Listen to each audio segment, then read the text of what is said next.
Broadcasting from the business capital of the world, this is the Podcast Business News Network. Hey, all you have to do is say the word to massage to any adult, and right away it's a feeling of elation, relaxation, happiness. You know you're going to feel good after that massage, typically, whether it's for therapeutic uses, whether it's just de-stress, whatever it might be. Kind of goes the same way for dogs. Yeah, we found somebody who is an expert at holistic body work for dogs and so much more. And she's back with us. Melanie Amarosa is on the program. Welcome, Melanie. How you doing? Hey, Steve, doing very well. How are you today? Well, yeah. And your company is Happiness4Dogs. And I can't imagine any dog not being happy with massage, because I know mine just comes up to me and they love being pet, but imagine something that's more impactful to help them heal or overcome challenges. You've been doing this for some time. How about some success stories working with some of the animals that you've encountered? Absolutely. So I'm going to start off with a quick one from an event I did yesterday. It was kind of an open house for a local business for a pet supply store. And this Mastiff Pity Cross came in, and he was just amped. It just wired, just full on. And the people that work there know this dog. They brought him over to my area and started working on him. And within a few minutes, he just started to calm down. He laid on the floor, he rolled over, he just really settled in well. And I worked on him for about, 10, 15 minutes. And afterward, the owner commented that she has never seen her dog relax to that level, especially in public. Wow. So that was, it just those little affirmations that you're on the right track, you're doing the right things, you're trusting your intuition. And when you work with an animal, those are the blessings in this business. What makes it different when you work with an animal? So here's one. I don't know if you met this animal previously. Never. Okay. And now you're confronted with some challenges here. The animal has a lot of energy, can't relax, maybe anxiety, especially being in public in a crowd. What are you doing that's really relaxing the animal? So the first thing that you have to do when you work with animals is kind of control your energy. Now, we talked a little bit about the etheric body before. So it's that energy field around us. And that's kind of what we put out to people. And it acts as kind of our bubble. Yep. When a lot of people greet animals, they're all excited, very forward moving, very, oh my God, you're so cute, I want to play with you. And that's invading their space. So when you work with animals, the first thing you need to do is kind of bring your energy field in, condense it around you. And it almost feels like giving yourself an energetic hug. You just kind of pull everything in, you breathe, you ground yourself, and you just, really calm your mind and just open your intuition so that you can listen to yourself and listen to those messages and feelings that come across. So, in doing that, the animal is already starting to calm down because they know that you're not pushing into them, you're not invading their space, you're not crossing boundaries with them.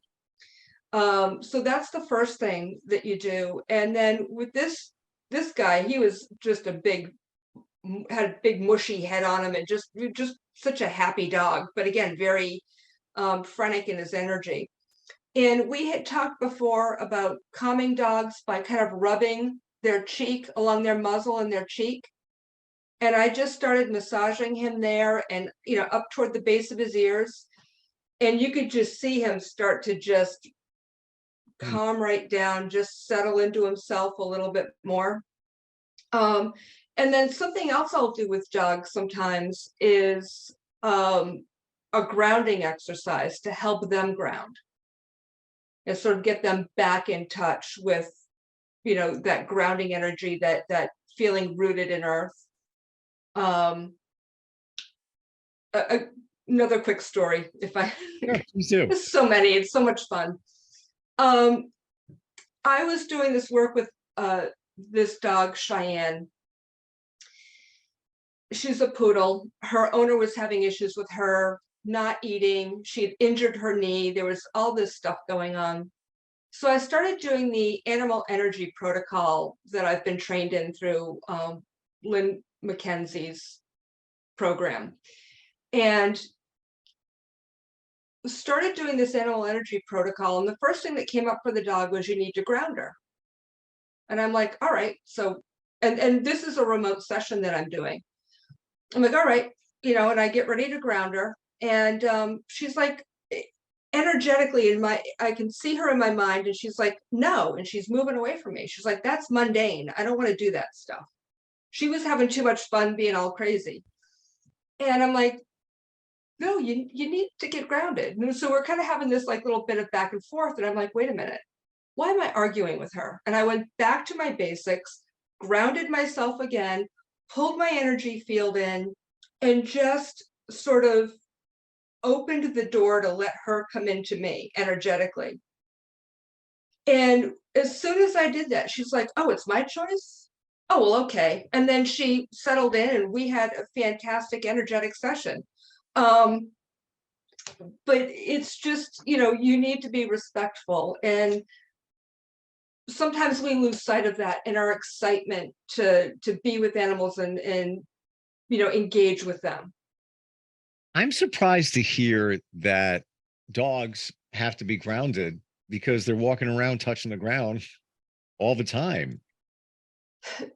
They are, but here's sort of the downside. They spend a lot of time inside. They don't spend as much time in nature as non-domesticated animals, or even, or in farm animals as well. And they tend to pick up a lot of the stuff that's going on in our own mind and our energy. And sometimes that can start to bring them away from that rooted, grounding feeling. So some dogs are very grounded, they're very solid in themselves, and others are just kind of, I heard someone refer to it once as helium head or helium brain. They're just very like, woohoo, floating around up here. So kind of getting them to come back into themselves and settle. Wow. So is it just because they're so fine-tuned into everything that's going on that even though they are pretty much grounded, sometimes they just need a little bit more? Absolutely. Very much so. Do you find that you're intuitive? You're plugged into the animal from the get-go? It's funny. Some are easier to get in touch with. Others are take a little more time and effort. And they all communicate differently. Some, it's a feeling. Like I met this horse, Missy, about a month and a half ago. And when she came around the corner of the barn and came into my view, it was immediately like getting punched in the heart. It was just like this neutron bomb kind of feeling in my heart chakra. And then I just immediately wanted to start crying. And this poor horse had just been emotionally harmed in a variety of different ways, not physically. She was in very good condition. She'd always been taken well care of, but emotionally, she just had a lot of baggage. And I later went on to do an energy session for her. And so first off, she communicated with me with that physical feeling. And then in the energy session, she showed me this picture of a heart, and it was not like a Valentine heart. It was the actual organ, and it had all of these worms kind of crawling in and out of it. Wait, I just want to make sure. Where are you seeing this? What are you're seeing in it my mind? And it's coming from the animal? Yes, and she's 20 minutes down the road from me. And you're picking up on that. Yeah. I'm not questioning it. I get No. it. But I just want to make sure I have all the scenarios and facts right. Yes, perfect. And so, when I looked at it, I know the vet's been through her. She's very well taken care of. And those worms represent all of the hurt and harm and emotional damage that she's taken on, whether it's directed at her or perceived. And we're still working through a lot of this, but each one of those is each worm is like a different event. So you almost have to do an energetic deworming is what I'm going to call it. And you need to just help clear each and every one of those out for her. And it's going to be a process, but it's going to be a real blessing to work with her. My gosh.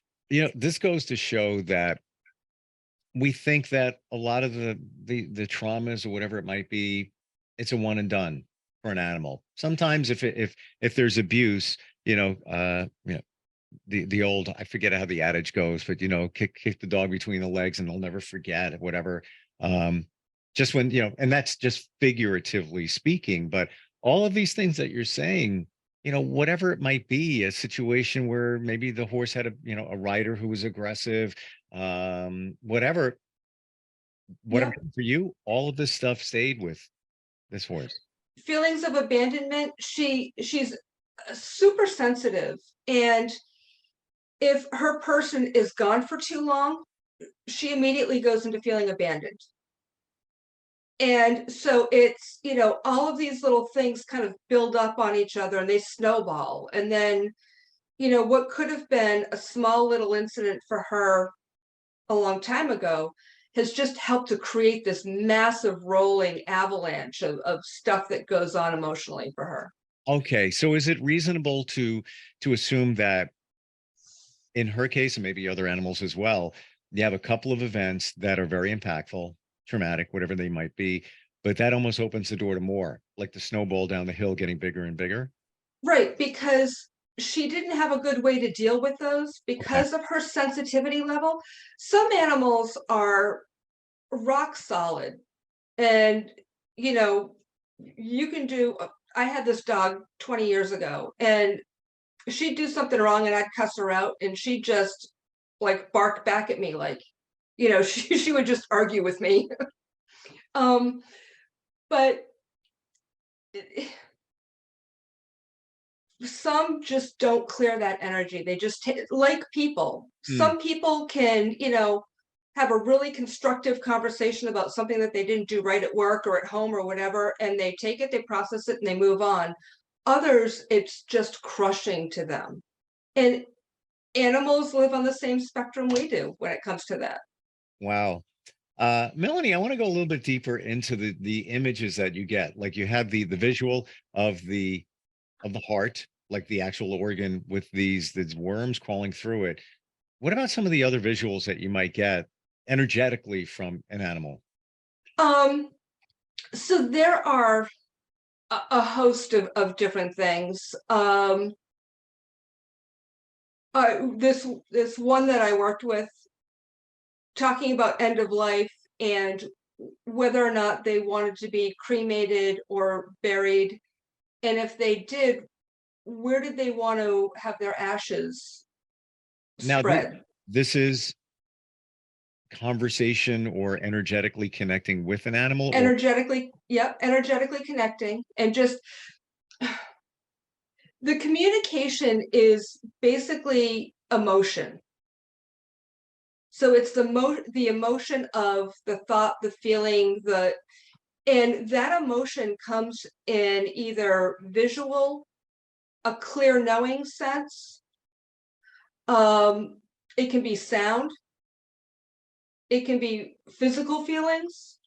So different animals kind of communicate and send their information over in different ways. And this particular dog that I worked with, when I mentioned, did they want to have their ashes spread at the beach? It was a flash of joy and a quick image of a beach. And I'm like, okay, then that's where you want to be. Fantastic. This kind of stuff is on the radar of animals, Yeah. like ashes being spread and end of Well, life. you ask that question, you sort of send images to them saying, hey, you've got, these are two options. Which one resonates with you better? Wow. And some feelings come across kind of subtle. And it depends on how you ask the questions too. I had this one gal come to me. She had a major life shift, and she and her partner split.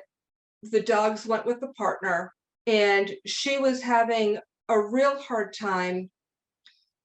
And she was focused on abandonment in her own mind. And when she came to me and we started talking, and I said, she's like, I want to know, do my animals feel abandoned? And when I do this work, I write down questions that, and a lot of time are yes or no questions. So the wording can be particular. And as I'm writing the word abandonment, I feel this, it was sticky. It's kind of like sliding your hand across something smooth and there's a real flow to it. And then running your hand across something rough and it kind of sticks and it feels just jagged. There's not a flow. So that's kind of how things come through. That word abandonment was not right. And so I searched through and I found the word separation. When I got to the word separation, it was like, oh, that was that smooth feeling. Okay, that's the word we want. And so I asked if her animals were experiencing separation from her, and I got a yes. When I then asked, were they feeling abandoned by her? And I got a no. So it's, coming across some of this information sometimes is a little bit of it takes a little detective work. I'm blown away here that you can, with the communication. I don't doubt it for a second. I've talked to animal communicators. Nobody in your realm where you work with them on holistically on the body side, but also being in tune with them. But you're able to give them images or cross images back and forth to better understand, what they're feeling, what they're thinking. Yeah. And images, again, images carry a sort of a sensory vibration to them or an emotion to them. And half the time I'm not even done asking the question and I can feel the answer back again. It can be that quick. Wow. How about that type of energy exchange through another human? Do you experience that? Being in tune with animals a little bit more than the rest of us? I get some when I used to have a human massage therapy business. I used to get a lot of really interesting things back from people. And again, this one gal I was working on, I had this very maternal feeling. And I kind of broached the subject. I'm like, is your mom still here? And she's like, yeah. And then she said, but my grandmother died a few months ago. And the minute she said that, I had a stabbing pain in my liver. And then she immediately followed up with, she passed from liver cancer. And as soon as she said that, the pain went away. And I'm like, okay, well, your grandmom's around. She's, she's with you. She wants to know that she's not left you. So just like little things like that pop up. Wow. Does it surprise you? The first time, yeah, very much so. And it's such a beautiful feeling though. And it's an honor to be able to help pass that information on for people. I'm just a conduit. It's that's all I am. I'm a telephone wire. Hmm. Um, and it's an honor to help people like that. It's got to be a challenge. We have just a couple of minutes left, but I'm wondering, it's got to be a challenge when you work with an animal, you get the image. Now you have to interpret it. Now you have to figure out what it means. Sometimes it's very clear, and other times it's a little bit more of, again, it's a little bit of that detective work.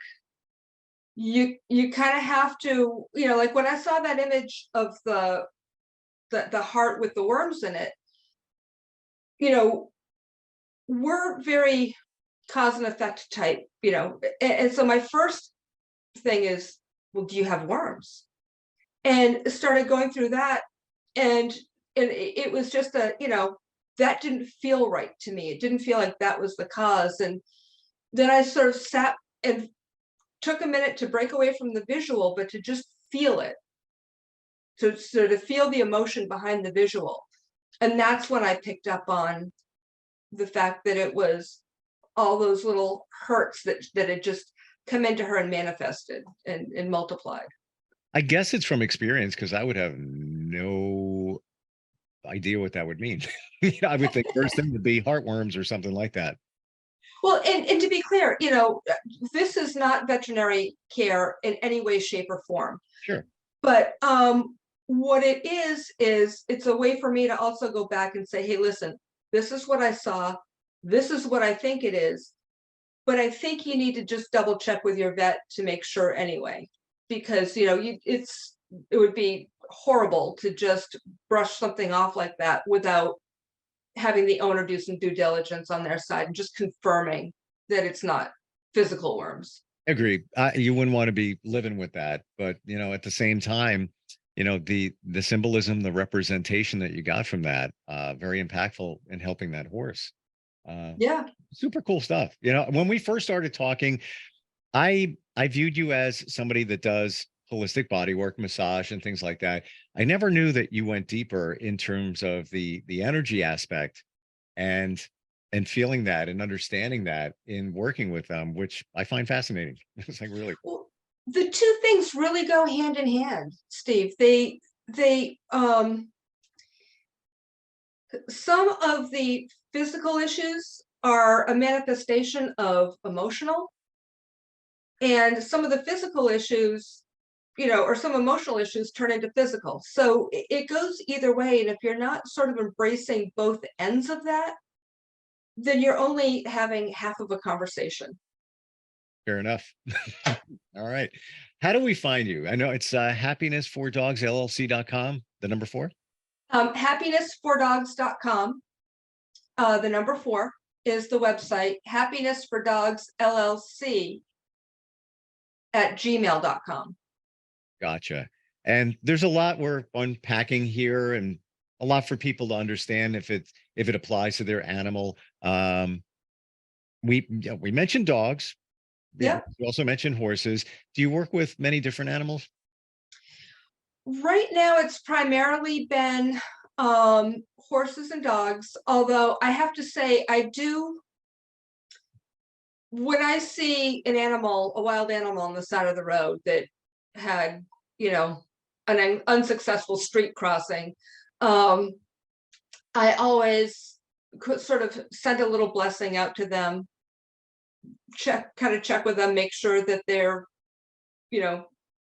moving on and not just, so I just send them energy and a blessing. And so I do that quite a bit.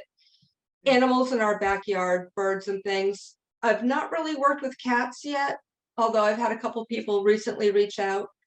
So yeah, I mean, just they all want to get in touch with us. Yeah. Well, start the process. If somebody is looking to learn more about what you do and how you can help their animal, specifically dog, heal, definitely go to the website. Melanie, great talking with you. Learned a lot today. Yeah, thank you, Steve. It's been a lot of fun. I appreciate it, and look forward next time we get a chance to get together. Sounds great. Thanks. We'll be right back.